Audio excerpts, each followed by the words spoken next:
Hello, how are you today, Chevre? I hope every single one of you is doing very well and gesund and stark. Begashmis und beruchnis. Behemshich to the matzav, I'd like to cry out to the Eibishter with the pasuk and have everyone in mind. If you want to, you can join me. And the pasuk is Heishiyeni Elihim Kivo Mayim Ad Nofesh. This is a cry to Hashem to stop all the pain, suffering, hardships, and disease now, and that everything should turn out well. B'tei v'anira v'anigla l'chol b'nei u'b'nei Yisrael b'chol mokim shehem. Everyone is focused and davening for Moshiach. So, to shed some light on the subject, the way it's spoken about in Chassidus, I'd like to tell you a story. It's a story you might have heard already. I've said it many times. And I recently was told that it's printed in Sippurei Chassidim from Rabbi Zevin on Parshas Vaýakhel at the beginning. And the story goes like this. The Chiddushei Ha'rim wanted to travel to his Rabbi, the Kotzker. And in those days, they traveled by horse and buggy. And it so happened to be that they started traveling. It was in the winter, short Fridays, and the Balagola was saying it's getting late. I don't know if we're going to make it before Shabbos. So the Chiddushei Ha'rim told him, listen, it really means a lot to us. Can you try whatever you can? The Balagola was saying, maybe we should just stop at another town and we'll get to Kotzker after Shabbos. But the Chiddushei Ha'rim said, no, please, do whatever you can, please. Anyways, the Balagola said, you know what, okay. And he pushed on further. And then one of the horses died. So then the Chiddushei Ha'rim felt bad with his other colleagues, and they told the Balagola, you know what, forget about it. We'll just stop here somewhere at a town, even though we didn't make it to Kotzker Shabbos. The Balagola said, no, it's very, very precious to me. I saw how important it is to you, and now this is the most important thing for me. I want to make sure you guys get to the Rebbe before Shabbos. So he dug deeper, and he used all his might, and he made it. And they got there before Shabbos with time to spare. But a short while later, during Shabbos, a second horse died of the Balagola. The Talmidim and Chiddushei Ha'rim heard this. They were very, very upset. They went over to the Balagola and they told the Balagola, you know what, don't worry, we'll take care of all the costs that are involved, because they knew that he's going to feel very pained. And the Balagola was really exhausted. He pushed himself, and he was also pained, and he also passed away. The Chiddushei Ha'rim somehow found out what happened to this Balagola. The Balagola came Lamaila, and the verdict about him was he can't go into Gan Eden because he doesn't have mitzvahs.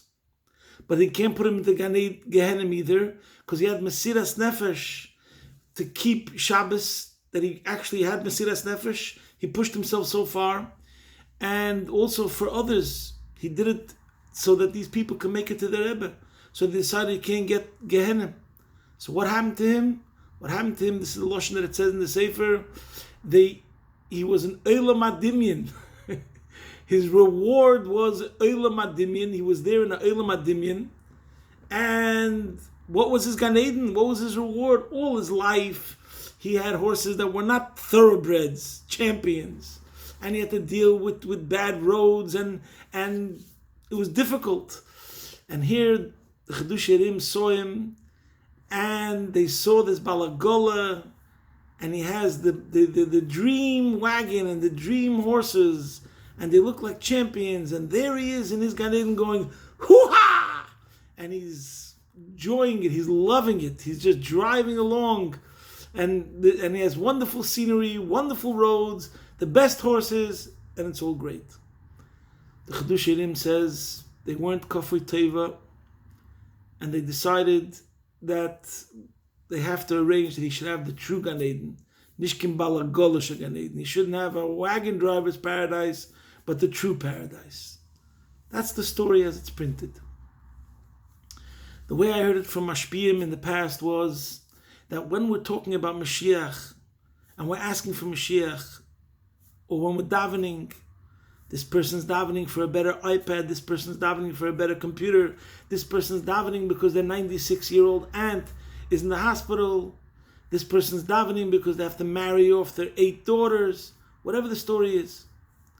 So the Mashpiyim, Chassidim used to say the story, they would say, don't ask for the Balagol Gan Eden. In other words, what's life about? Life is not about our physical needs, even though we need it. And it's a necessity, not luxuries. But nevertheless, we have to remember that life is about our relationship with Hashem. And that davening is not only about a wish list and a shopping list, but davening is about connection. Now, so too over here when we come to Moshiach. We can't forget what is Moshiach about. Moshiach is not a means to an end, that then life is going to be good. Moshiach is about connection.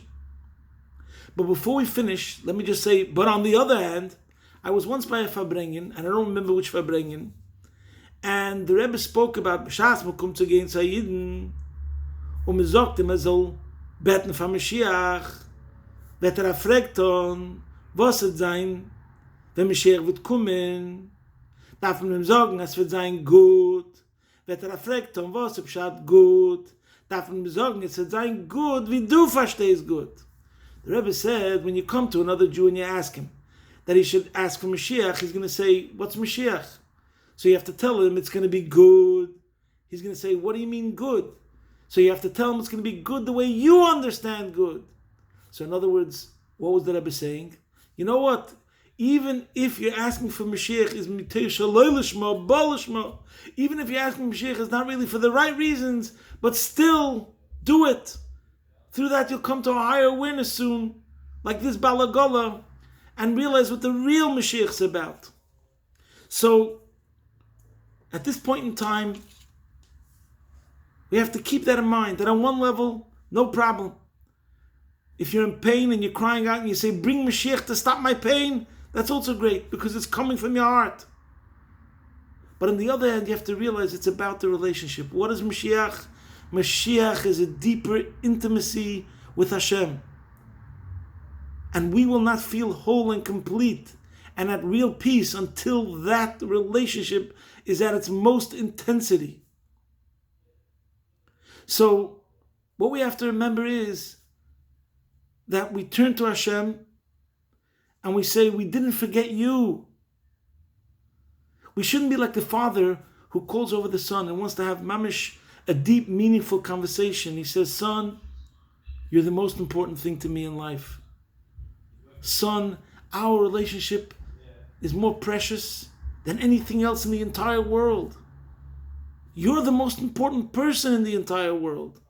While the father's talking to the son picks up his head, looks up in the sky and says, wow, look at that drone. Isn't that drone cool?